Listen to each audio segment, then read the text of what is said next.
हम आपके सामने खास कार्यक्रम सवाल आपका में चर्चा करते हैं और आपकी राय जानने की भी कोशिश करते हैं।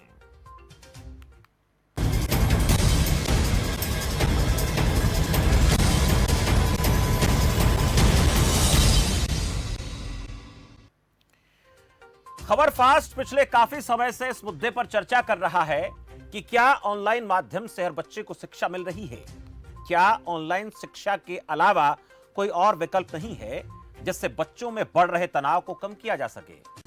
राज्य सरकारों का यह कहना है कि हमारी कोशिश है कि हर बच्चे तक शिक्षा की पहुंच हो, लेकिन पिछले 15-16 महीनों में इसके लिए राज्य सरकारों की तरफ से क्या कोई ठोस रणनीति बनाई गई है या नहीं। क्योंकि जो रिपोर्ट ग्राउंड से आती हैं उससे साफ पता चलता है कि शिक्षा जैसे मौलिक अधिकार का फायदा सभी बच्चों को नहीं मिल रहा है। जो देश का भविष्य है वो आज अंधकार में है, इसलिए जरूरत इस बात की है कि सभी बच्चों को समुचित शिक्षा मिलनी चाहिए और उसके लिए ठोस प्रयास किए जाने चाहिए। परिस्थितियां जैसी भी हों, तो सवाल आपका में मसला बच्चों की पढ़ाई है जो हर बच्चे का मौलिक अधिकार है। लेकिन चर्चा से पहले कुछ सवाल हैं, उन पर एक नजर जरूर डालेंगे। कोरोना संकट में शिक्षा का क्षेत्र कितना प्रभावित हो रहा है, यह बहुत अहम सवाल है। क्या महामारी के दौर में हर बच्चे को सुलभ शिक्षा मिल पा रही है? हर बच्चे को क्या ऑनलाइन पढ़ाई का विकल्प बेहतर साबित हो रहा है? यह बहुत बड़ा सवाल है। और ऑनलाइन पढ़ाई के अलावा कोई दूसरा विकल्प नहीं है क्या? इस बात को लेकर हम लगातार बात करते हैं। ऑनलाइन पढ़ाई, तो कोरोना संकट में जिस तरह से बच्चों को पढ़ाया जा रहा है, क्या सभी बच्चों को शिक्षा मिल पा रही है? ऑनलाइन पढ़ाई बेहतर विकल्प है क्या? इसके अलावा कोई और विकल्प नहीं है क्या? ये सवाल हम बुद्धिजीवियों से लगातार कर रहे हैं और उनसे जो राय आती है उसको लेकर सत्ता पर बैठे लोगों से हम सवाल करते हैं। और आप भी सत्तासीनों से सवाल कर सकते हैं अगर आपको इस ऑनलाइन पढ़ाई से दिक्कत हो रही है, आपके बच्चे को पढ़ाई में बाधा आ रही है। और विकल्प क्या हो सकते हैं, सवाल आप पूछ सकते हैं। नंबर आपकी टीवी स्क्रीन पर चल रहे हैं, ये नंबर जो इस वक्त आप देख पा रहे हैं, इन नंबर पे आप कॉल कीजिए। मेहमानों को हम आपसे रूबरू करवाते हैं, लेकिन उससे पहले एक जानकारी और मैं आपको दूं कि ये आपका अपना कार्यक्रम है और आप अपने कार्यक्रम को बेहतर बनाने के लिए जो सटीक सवाल हो कार्यक्रम से जुड़े हुए, वही सवाल आप पूछें। और इसके साथ साथ जो भी सवाल करें मर्यादा में रहते हुए बहुत गरिमापूर्ण शैली में आप सवाल पूछें। सवाल पूछना आपका अधिकार है, ये मंच आपके लिए तैयार है। खबर फास्ट आपके लिए खास मंच लेकर आता है, इसलिए इस कार्यक्रम में जो मेहमान जुड़ते हैं वो आपके अपने मेहमान होते हैं और उनसे सवाल पूछना आपका अधिकार है। तो उस अधिकार के नाते मैं पहले मेहमानों से आपका परिचय कराता हूं और उसके बाद आज जो खास मुद्दा लगातार हम कई दिनों से उठा रहे हैं उस पर एक बार फिर से चर्चा कर रहे हैं कि क्या आखिरी बच्चे तक हिंदुस्तान के इस कोरोना संकट में शिक्षा पहुंच पा रही है। रोटी कपड़ा मकान बेसिक जरूरतें हैं, लेकिन शिक्षा भी उनसे कम जो है जरूरी नहीं है, उनसे ज्यादा जरूरी शिक्षा है। आने वाला जो कल है, भविष्य है, वो इन्हीं बच्चों पर टिका है और अगर इनको बेहतर शिक्षा नहीं मिल पाएगी तो फिर हम बेहतर कल की उम्मीद नहीं कर सकते हैं। परिचय कराता हूं आपका, प्रदीप भटनागर, भारतीय जनता पार्टी से नेता मेरे साथ। भटनागर साहब बहुत बहुत स्वागत है आपका। धन्यवाद। योगेंद्र सिंह मेरे साथ, कांग्रेस पार्टी प्रवक्ता। योगेंद्र सिंह जी आपका भी बहुत बहुत स्वागत है इस खास चर्चा में। मैं सबसे पहले प्रदीप भटनागर जी आपसे पूछना चाहूंगा कि हमने देखा कि पिछले काफी समय से हम कोरोना संकट से जूझ रहे हैं। समय समय पर हम दुकानें खोलने की इजाजत देते हैं, लॉकडाउन को कम भी कर देते हैं, हटा भी देते हैं, लेकिन एक चीज जो सबसे अहम मानी जा रही है वो है बच्चों की पढ़ाई। हमने बिना पढ़े बोर्ड की परीक्षाओं में बच्चों को पास भी कर दिया। अब ये तो रिजल्ट पता चलेगा आने वाले 4-5 साल बाद कि इनको बिना परीक्षा लिए पास कर देने के परिणाम क्या निकलेंगे। लेकिन आज जो हम बच्चों को नहीं पढ़ा पा रहे हैं बेहतर तरीके से, डायरेक्ट मेथड से नहीं पढ़ा पा रहे हैं, उसके दुष्परिणाम जरूर सामने आएंगे और अभी आ भी रहे हैं। जो छोटे बच्चे हैं उनके अंदर खींच पैदा हो गई है, उनके अंदर तनाव हो गया है, चिड़चिड़ापन देखने को मिल रहा है। तो क्या हमारे पास सिर्फ और सिर्फ ऑनलाइन पढ़ाई का विकल्प बाकी है बच्चों को पढ़ाने के लिए? और आखिरी बच्चे तक क्या ये पढ़ाई पहुंच पा रही है, जो बहुत बड़ा सवाल है, क्योंकि सरकार की जिम्मेदारी होती है हर बच्चे को शिक्षा देना, हालात चाहे कैसे भी क्यों ना हो। बिल्कुल शमशेर जी, आपने आज का विषय बहुत महत्वपूर्ण रखा और अभी तक भारतीय चैनल में किसी ने भी ये विषय को नहीं रखा है। जी शुक्रिया और बड़ा धन्यवाद आपका शमशेर जी। देखिए ये विषय बहुत महत्वपूर्ण है, बच्चे विधि भी पढ़ते हैं। क्या होता है, स्कूल एक शिक्षा का जो माध्यम है और भारत ने और भारत के विभिन्न प्रदेशों के ने भी शिक्षा साक्षरता को लेकर बड़े अभियान भी चलाए, मगर वो आज कोरोना काल में सब धरे के धरे रह गए, क्योंकि जान बड़ी प्यारी है। देखिए, मैं पिछला जो कोरोना काल चला हमारा 2020 का, उसमें स्कूलों को खोलने के लिए सैनिटाइज भी कराया गया, मगर जो विशेषज्ञों ने, वैज्ञानिकों ने, डॉक्टर्स ने परामर्श हुई, कई कई बार हुई खोलने के लिए, महीने दर महीने विचार विमर्श भी हुआ खोलने के लिए, मगर दिखा कि बच्चों की ह्यूमिडिटी और बच्चे छोटे होने के कारण, क्योंकि बच्चे अपनी चंचलता के कारण स्कूल में थोड़ी सी चीजों को ध्यान नहीं रख पाते। ये बड़ा मेन चीज है। इस चीज को लेके ही स्कूलों को ना खोलने का निर्णय फिर दोबारा लिया गया, मगर कहीं दोबारा बात चली भी, मगर रुक गई। क्यों? क्योंकि कोरोना काल को देखते कहीं कुछ चीजें पॉजिटिव आई तो स्कूल खोला भी जाए, क्योंकि बच्चे जब खेलने वाले हैं, जिनकी उम्र बच्चों की चंचलता करने की है, स्कूल जाने की है, बैग लेके जाने की है, और उनको अगर आप घर में बांध दो, बंद कमरे में बांध दो डर में, तो बच्चे तो नेचुरल बात है खुद ही कुछ और सोचने लगे, किसी और दुनिया में चले जाएंगे। हमारे बच्चे इस कोरोना काल के अंदर मोबाइल की दुनिया में चले गए। अगर स्कूल खुले होते तो मोबाइल की दुनिया में न जाते। मोबाइल की दुनिया से भी बाहर निकालना है भटनागर जी हमने बच्चों को, और ये भी जरूरी है कि उन बच्चों को पढ़ाई भी देनी है, लेकिन अगर स्कूल नहीं खुलते हैं तो कोई दूसरा विकल्प भी तलाशना पड़ेगा। मैं आ रहा हूं आपके पास, इस पर भी चर्चा करूंगा कि हमारे पास क्या सुझाव आए हैं। सोनिया मेरठ से एक दर्शक मेरे साथ है। सोनिया, बहुत स्वागत है आपका। सोनिया, मेरी आवाज सुन पा रहे हैं आप? अंकुश पंजाब से मेरे साथ है। अंकुश जी, बहुत स्वागत है आपका, बोलिए। हाँ जी, नमस्कार सर। नमस्कार अंकुश जी, कहिए। सर, मेरा एक क्वेश्चन है जो मैं बीजेपी जो आपके प्रवक्ता बैठे मैं उनसे पूछना चाहता हूँ कि हमारे यहाँ अब केसेस कंटिन्यू डाउन हो रहे हैं। कंटिन्यू केसेस तो डाउन हो रहे हैं, पर हमेशा ये बात आ रही है कि थर्ड वेव आएगी, थर्ड वेव आएगी। अगर कंटिन्यू डाउन हो रहे हैं तो थर्ड वेव क्यों आएगी? ये कई बार ऐसा सवाल आता है, और वाजिब सवाल आपका है। जब ये हमें जानकारी है कि लॉकडाउन लगा हुआ था, कोरोना के केस घट गए, अब लॉकडाउन खुल भी रहा है, लोग रोजमर्रा की दिनचर्या में अपने हिसाब से काम भी कर रहे हैं, फिर भी ऐसा क्यों है? ये सवाल पूछते हैं, अक्सर दर्शक पूछते हैं। शुक्रिया अंकुश, मैं जवाब लूंगा इसका भटनागर साहब से, लेकिन उससे पहले योगेंद्र जी आपके पास मैं आना चाहूंगा। भटनागर साहब आपके पास लौटूं उससे पहले योगेंद्र जी से सवाल कर लेता हूं। योगेंद्र जी, ये तो सबका अधिकार है, हम सबका मौलिक अधिकार है, हर बच्चे को शिक्षा मिलनी चाहिए, लेकिन मैं यही सवाल बीजेपी से भी पूछता हूं, मैं कांग्रेस से पूछता हूं, बुद्धिजीवियों से भी पूछता हूं, क्या सिर्फ ऑनलाइन पढ़ाई एकमात्र विकल्प है? उसके अलावा कोई रास्ता नहीं है क्या? स्कूल खुलेंगे नहीं खुलेंगे इसको लेकर हम उम्मीद नहीं कर सकते, इस बात को लेकर हमारे पास कोई पुख्ता तौर पर ये कहने के लिए ये तैयारी नहीं है कि स्कूल कल खोल दें, स्कूल परसों खोल दें, 15 दिन बाद खुल जाएंगे, 20 दिन बाद खुल जाएंगे, और खुलने के बाद क्या पता कब बंद हो जाएंगे। क्योंकि एक दर्शक ने कहा कि अब तो सब कुछ ठीक हो रहा है, फिर भी हमें यह बताया जा रहा है कि तीसरी लहर आएगी। लेकिन क्या सिर्फ एकमात्र माध्यम मोबाइल ही पढ़ाई बच गई और कोई रास्ता नहीं है देश दुनिया में? हमने बहुत तरीके से, हम बात तो करते हैं गुरुकुलों की, हम बात करते हैं पुराने इतिहास की, लेकिन उसको लेकर के क्या कोई अमल होता है कहीं पर? सबसे पहले तो मैं आपका और आपके चैनल का धन्यवाद देना चाहूंगा कि आपने शिक्षा के क्षेत्र में बहुत ही महत्वपूर्ण सवाल उठाया, और आप निरंतर अपने चैनल के माध्यम से ये अभियान भी चला रहे हैं। जिस प्रकार रोटी, कपड़ा और मकान मानव जीवन और आजीविका देश में सबको जरूरत रहती है, उसी प्रकार शिक्षा भी हमारे लिए एक महत्वपूर्ण अधिकार है, और शिक्षा से हम वंचित अगर बच्चों को रखते हैं तो आने वाले भविष्य में हमारा भविष्य अच्छा नहीं होगा, इस बात से कोई दो राय नहीं है। पिछली बार भी कोरोना वैक्सीन महामारी आई, सेकेंड वेव आई, और जैसे आपके दर्शक और एक्सपर्ट बता रहे हैं कि तीसरी वेव भी आने वाली है। तो सबसे पहले मेरा मानना यह है कि केंद्र सरकार और राज्य सरकार, भले किसी राजनीतिक दल को हो, दोनों को मिलकर देश के भविष्य को बचाने के लिए एक ठोस रणनीति तैयार करनी पड़ेगी, क्योंकि आगे जाकर कोरोना का क्या हाल होगा इसको लेकर अभी संदेह है। आपने बात करी ऑनलाइन पढ़ाई की, ऑनलाइन पढ़ाई आज भी कई शिक्षक और संस्थान करवा रहे हैं, लेकिन ऑनलाइन पढ़ाई में दिक्कत ये आती है कि देश के 25 से 30% जो बच्चे हैं वो ही पढ़ पाते हैं, क्योंकि देश में दो वर्ग हैं। एक वर्ग है जिनके पास मोबाइल है, एक वर्ग है निर्धन है जिनके पास मोबाइल नहीं या नेट नहीं है, और ऑनलाइन पढ़ाई वो कर नहीं पाते हैं, और ऑनलाइन पढ़ाई में वो वातावरण पढ़ाई का रहता ही नहीं है। तो हमें शिक्षा को मजबूत करने के लिए सबसे पहले तो केंद्र और राज्य सरकार दोनों को मिलकर जो वैक्सीनेशन का कार्य है उसको और अधिक गति देनी होगी, ताकि देश के अधिकांश लोगों का वैक्सीनेशन हो जाए। दूसरा, 0 से 18 का जो वैक्सीनेशन का कार्यक्रम है, इसके योगेंद्र जी, मैं सिर्फ मैं एक बात कर रहा हूं, क्योंकि मैं अगर आप लोगों को इतना वक्त हर चीज पे बात करने के लिए दूंगा तो मैं जो चाहता हूं उस पर बात नहीं आ पाएगी। हमें नहीं पता कि वैक्सीन कितनी कारगर होगी 1 साल बाद, 6 महीने बाद, 3 महीने बाद, इसके बाद इस बात के हमारे पास कोई प्रूफ नहीं है।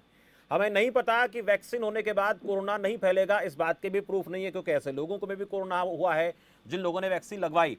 ये सिर्फ हम धूल में लठ मारने वाली बात कर रहे हैं कि ऐसा होगा तो वैसा होगा। मैं सिर्फ ये बात करना चाहता हूं कि सब कुछ चल रहा है, क्या बच्चों को स्कूल न बुला करके किसी और तरीके से पढ़ाया जा सकता है? मैं एक आंकड़ा बताता हूं जो प्रदीप भटनागर जी के लिए भी जानना बेहद जरूरी है। यूनिसेफ ने कोरोना संकट का जब 1 साल पूरा हुआ तो एक रिपोर्ट दी थी, उसमें यह कहा था कि दक्षिण एशियाई देशों में श्रीलंका को छोड़ श्रीलंका 74.6%, मालदीव 69.7%, बांग्लादेश 36.6%, नेपाल 13%, पाकिस्तान 9.1% और भारत 8.5%। इन्हीं बच्चों के पास मोबाइल इंटरनेट की सुविधा 1 साल पूरा होने को लेकर रिपोर्ट आई थी।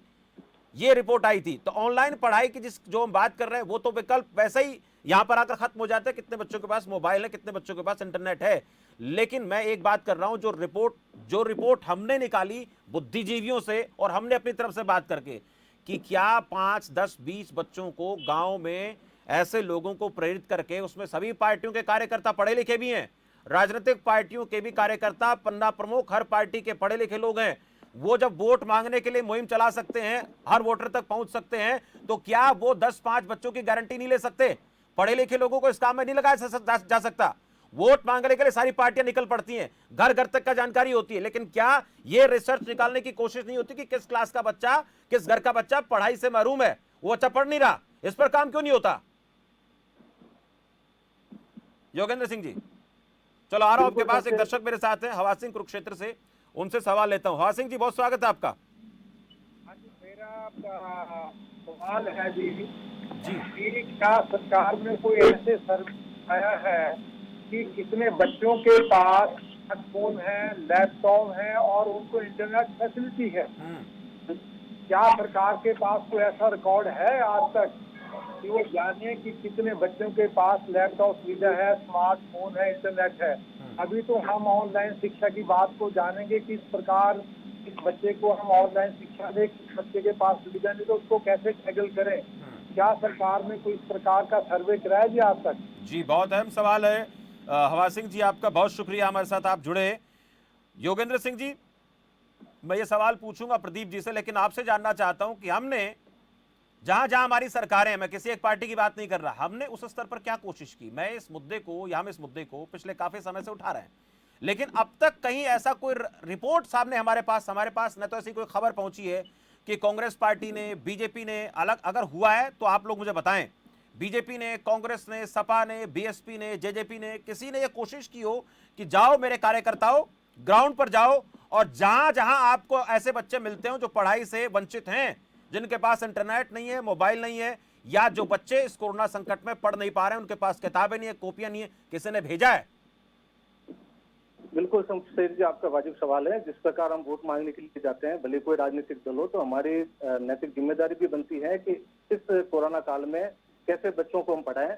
तो मेरा मानना, और हमारी एक टीम भी तैयार हो रही है, इसके तहत प्रत्येक वार्ड लेवल पर या ग्राउंड लेवल पर हम ये जानकारी दिखा रहे हैं कि कोई छोटा सा गांव है, 500 या 1000 की बस्ती, वहाँ एक शिक्षक, अगर शिक्षक नहीं है तो वहाँ कोई बुद्धिजीवी और पढ़ा लिखा व्यक्ति है जो 5-7 का समूह बना के सोशल डिस्टेंस से उन बच्चों को पढ़ाई करवा सके। तो इस पे हम काम कर रहे हैं और हम चाहते हैं कि इसमें सभी सामाजिक संगठन, राजनीतिक संगठन या और कोई बुद्धिजीवी जो अपना योगदान देना चाहता है उसमें अग्रणी रूप से भाग ले सकता है, जिससे हम बच्चों को पढ़ा सके।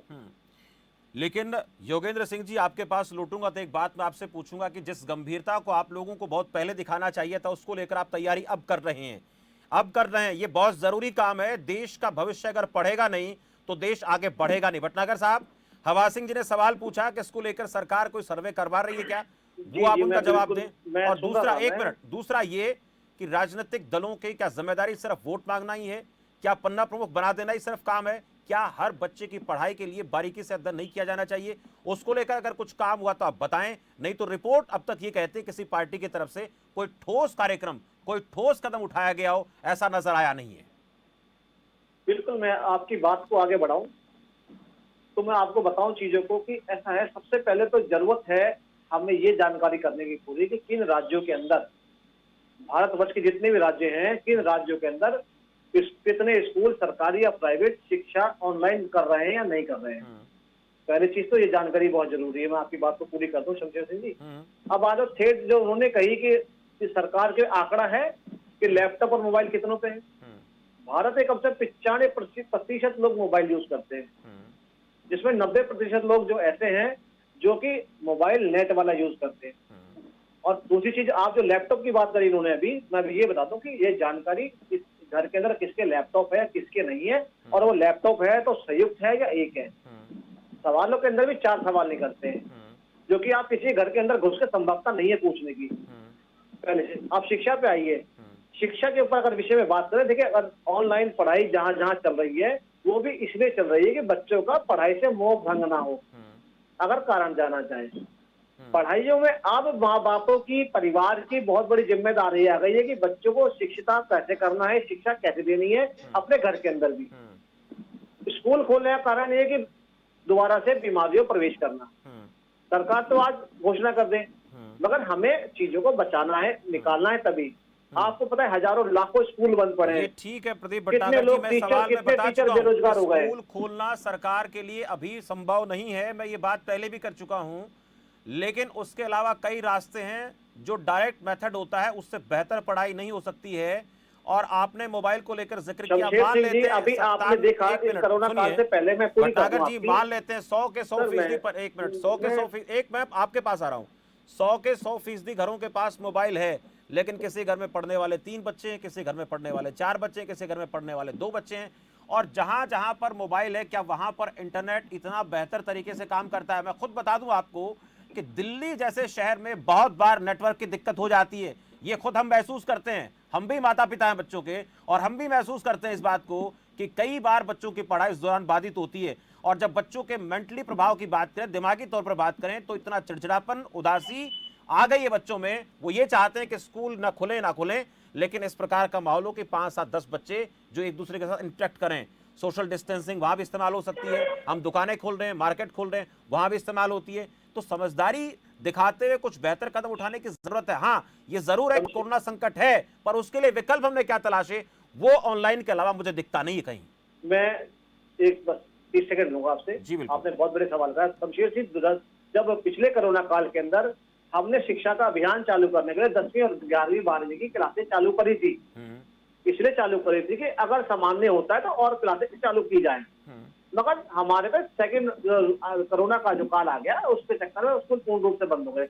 चलिए मैं बताता हूँ सबसे बड़ा दोषी कौन है इस भारत के अंदर। सबसे बड़ा दोषी है उन बच्चों के माँ बाप, वो नागरिक, उसमें एक नागरिक मैं भी हूँ, जो कि बेशुमार रोडों पे घूमने निकल जाते हैं, जबरदस्ती बिना काम के परिवार के साथ निकल जाते हैं। पता है कि ठंड अभी रो गई है, मगर फिर भी बाजारों में भीड़ अभी भी 100%, 110% है। क्या यही शिक्षा ली लोगों? परिवार खत्म हो गए। हर परिवार से किसी का चाचा, किसी का भाई, किसी का बेटा, माँ बाप, दादा दादी मर गए। ये है भारतवर्ष के लोगों ने शिक्षा ली, और आज भी बाजारों के अंदर भीड़ है। क्या ये बाजारों को भीड़ देखते हुए कोरोना वापस नहीं आएगा? क्या बच्चों की चिंता अगर होती माता पिताओं को, परिवार को, भारतवर्ष के नागरिकों को, तो उस कोरोना काल के अंदर बेशुमार बाजारों में भीड़ नहीं होती। जैसे उत्तर प्रदेश का गाइड लगाता हूँ, उत्तर प्रदेश के अंदर गाइडलाइन निकाली गई कि भैया जो 45 वर्ष का है, जिसे दोनों इंजेक्शन लगे हुए हैं, वो ही दुकान पे बैठ सकता है। और वो अगर क्षमता है और उसने इंजेक्शन नहीं रहा, वो नहीं बैठ सकता दुकान पे। वो दुकान खुले या ना खुले, एक गाइडलाइन बनाई जाती है राज्य सरकारों के तरीके से। जैसे उत्तर प्रदेश है, अगर सैटरडे संडे बंद है तो बंद है, एक छोटी दुकान भी नहीं खुलेगी। ये अमल थोड़े राज्य सरकारों को करनी पड़ेगी। ये रास्ते जो निकाले जा रहे हैं, मैं मानता हूं कि रास्ता निकालने भी पड़ेंगे, और रास्ता निकालना जरूरी है। अगर नहीं निकाला तो देश के हालात बहुत खराब हो जाएंगे। आ रहा हूं आपके पास। आशीष मेरे साथ एक दर्शक हैं कालका से। आशीष शर्मा जी, कहिए, स्वागत है आपका। हाँ जी सर, ये तो एक तो मैं फास्ट टीवी चैनल का बड़ा धन्यवाद करता हूँ। हर चीज पे ये कोई ना कोई डिस्कशन करते हैं और अच्छी बातें, लोगों को भी मौका मिलता है अपनी बात कहने का। बहुत शुक्रिया। और दूसरी बात है सर जी, वॉलंटियर हमारे हर गांव में, हर झुग्गी झोपड़ी में वॉलंटियर है जो पढ़े लिखे हैं। वॉलंटियर क्या है हमें खड़े करने होंगे, जो क्या है गांव के बच्चों को एक एक करके या झुग्गी झोपड़ियों के, इवन शहर में भी वॉलंटियर वही लोग पढ़ाते। पहले 8th वाला भाई 7th वाले बच्चे को पढ़ाता था घर में बैठ के, 9th वाला 8th का पढ़ाता था, 10th वाला 9th को पढ़ाता था। तो ये अपनी रिस्पॉन्सिबिलिटी बनेगी और ये कोई भी सरकार क्या है इतना कुछ नहीं कर सकती। वो जैसे मोदी जी हर चीज के लिए कहते हैं, इसी प्रकार वॉलंटियर के लिए कहें, अनपेड वॉलंटियर बहुत है जो काम करना चाहते हैं, चाहे वो शिक्षक है, रिटायर्ड, चाहे ऑफिसर है, इवन चंडीगढ़ में जो रिटायर्ड ऑफिसर या प्रिंसिपल या और से उन्होंने आके क्लासेज लेनी स्टार्ट की थी, उसी तरह हमें ये करना पड़ेगा। वॉलंटियर के हाथों में चीजें देनी पड़ेंगी और रिटायर्ड पर्सन भी पढ़ा सकते हैं। तो इस प्रकार क्या है मुहिम चलानी पड़ेगी हमें। बहुत अच्छा सुझाव आशीष जी आपने ये दिया है और हम चाहते हैं कि इस तरह के सुझाव आने चाहिए और राजनीतिक दलों के लोगों को हम इसलिए बुलाते हैं ताकि उन तक सुझाव पहुंचे। मैं प्रदीप भटनागर जी बात कर रहा था, चलो एक दर्शक और है प्रोफेसर हवा सिंह कुरुक्षेत्र से मेरे साथ फिर जुड़े। जी हवा सिंह जी, मेरा क्वेश्चन ये है जी कि आज भी किसी भी गवर्नमेंट स्कूल को ले लीजिए, प्राइवेट स्कूल को ले लीजिए, वहाँ पर सारे सब्जेक्ट के टीचर नहीं हैं और सरकार में तो कम से कम 20% पोस्ट खाली हैं। तो आप उन सब्जेक्ट को इंटरनेट पे कैसे पढ़ाएंगे जब आपके पास टीचर ही नहीं? मेरा क्वेश्चन नंबर 1 जी। नंबर 2 मेरा क्वेश्चन यह जी, आज तक हरियाणा सरकार ने कोई ऑथेंटिक सर्वे करवाया जिसके थ्रू हमें पता चले कितने बच्चों के पास स्मार्टफोन है और या लैपटॉप है या स्क्रीन फैसिलिटी है? क्या कोई ऑथेंटिक सर्वे है सरकार के पास? तभी तो हम देखेंगे ना, सेगमेंट करेंगे जी, किस बच्चे को हम डायरेक्ट पढ़ा सकते हैं, किसको इंटरनेट के थ्रू पढ़ा सकते हैं, किसको स्कूल में 10 या 12 बच्चों को लाके पढ़ा सकते हैं।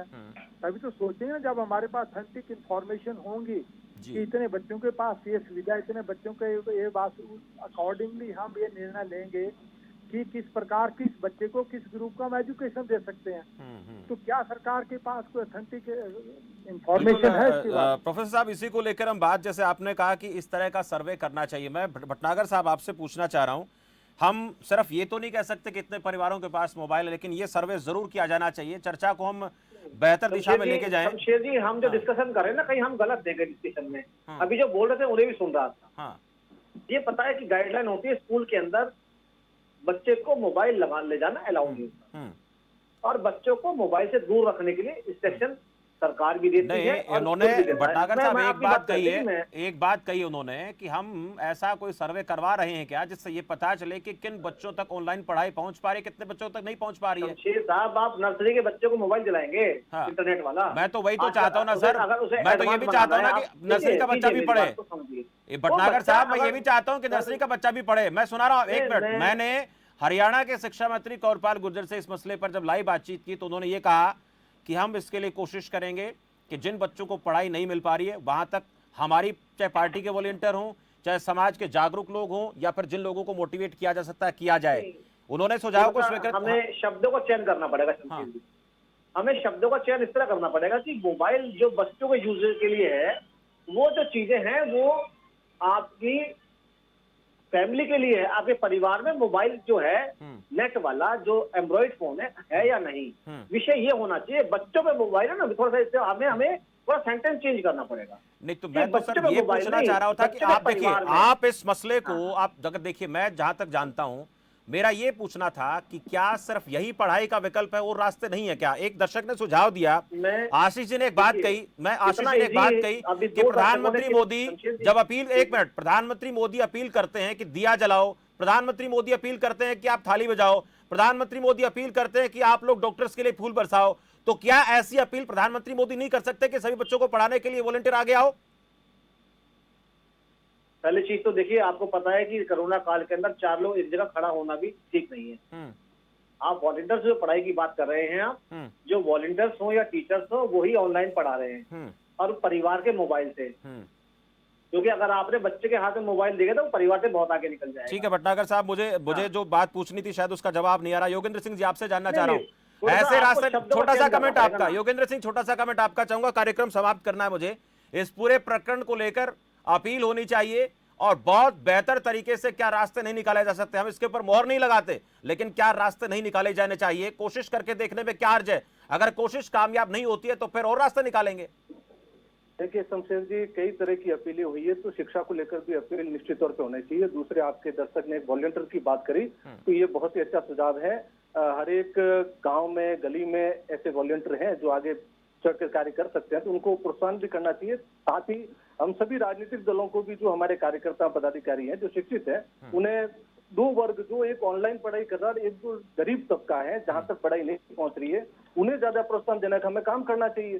पर अगर हमारी अपील से किसी को शिक्षा मिलती है तो निश्चित तौर पर करनी चाहिए, भले कोई भी पार्टी हो। ठीक है, मैं रोकूंगा आप दोनों को। शुक्रिया भटनागर साहब, योगेंद्र सिंह जी, आपका बहुत बहुत आभार। देखिए सर, वक्त की इजाजत नहीं है, चर्चा फिर करेंगे, फिर जोड़ेंगे आपको। इस मसले पर चर्चा करनी जरूरी है क्योंकि सबसे गंभीर मसला है बच्चों की पढ़ाई, देश के भविष्य को लेकर बात करना।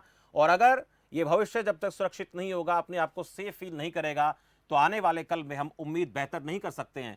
ठीक है, कोरोना संकट है, स्कूल नहीं खोल सकते हैं, तो क्या ऑनलाइन पढ़ाई के अलावा दूसरा विकल्प नहीं है? उन बच्चों का क्या होगा जिन बच्चों के पास मोबाइल नहीं है, इंटरनेट नहीं है, लाइट नहीं है, किताबें नहीं है? वहां तक पढ़ाई कैसे पहुंचेगी? ये शिक्षा का जो अधिकार है, ये सबका मौलिक अधिकार है, जैसे वोट का अधिकार है। और उस वोट को पाने की चाहत में जब भी चुनाव आते हैं, तब हम कितने दौड़ धूप करते हैं, कहां कहां तक पहुंच जाते हैं। घर के चूल्हे चौकी तक बर्तन मांजती हुई महिलाओं को, औरतों को वोट डलवाने के लिए ले आते हैं ना।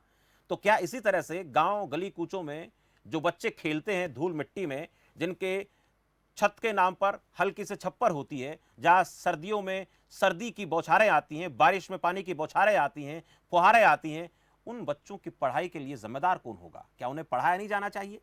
क्या उन बच्चों का पढ़ाई का अधिकार नहीं? हम दावा तो कर देते हैं कि बिजली है, इंटरनेट है, हम टीवी से पढ़ा रहे हैं, रेडियो से पढ़ा रहे हैं। अरे जिन बच्चों के घर में ना टीवी है, ना रेडियो है, ना मोबाइल है, ना इंटरनेट है, सिर्फ एक छप्पर है, और वो भी इन दिनों में बारिश की वजह से चूता है। अब ऐसे हालात में उन बच्चों की पढ़ाई अगर नहीं हो पाएगी, तो ये कहते हैं कि कीचड़ में भी कमल खिलता है, और वहां से कितने कमल खिलेंगे और कितने कमल मुरझा जाएंगे, इस पर सर्वे किया जाना चाहिए। और सर्वे जब तक नहीं होगा, तब तक ये जरूर कहा जाएगा कि राजनीतिक हित साधने के लिए राजनीतिक पार्टियां अपने कार्यकर्ता बनाती हैं, घर घर पहुंच जाती हैं, हर घर में जाकर वोट बटोरने की कोशिश करती हैं, लेकिन छोटे बच्चों को पढ़ाने के लिए इनके पास वक्त नहीं है। और जब तक इन बच्चों को पढ़ाने के लिए वक्त नहीं होगा, हम हिंदुस्तान को 21वीं सदी का, देश का, दुनिया का सरताज नहीं बना सकते हैं, जिसकी हम कल्पना करते हैं, जिसके लिए हम भाषण देते हैं, जिसकी हम बातें करते हैं। और बातें करने में और हकीकत में बड़ा फर्क होता है जी। फिलहाल इस चर्चा में इतना ही। देखते रहिए खबर फास्ट। नमस्कार।